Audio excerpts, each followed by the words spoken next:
حضرت نوح به آنها گفت ولکنی اراکم قوما تجهلون، شما جاهل هستید، شما جاهل هستید که چنین میکنید و چنین میپندارید.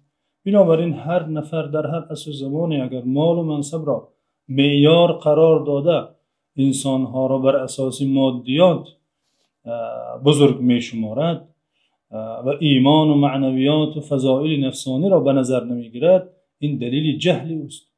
حضرت نوح به آنها گفت افلا تذکرون، ای قوم من مگر پند نمی گیرید؟ مگر وقتی آن نرسیده که از این غفلتتان، از این خوابتان بیدار شوید و به چشم حقیقت بنگرید و بیدار شوید ببینید که این مال و منصب و جاهی که دارید هیچ ارزشی ندارد و روز حساب پیش خدا بر اساس ایمان و عمل صالح حساب می شوید و این دارایی که جمع کرده اید از مال و متاع دنیای فانی شما را ذره در نزد خدا در روز حساب کمک نمی کند. افلا تذکرون، آیا پند نمی گیرید؟ آیا از خواب غفلت بیدار نمی شوید؟ حضرت نوح آنها را خطاب کرد.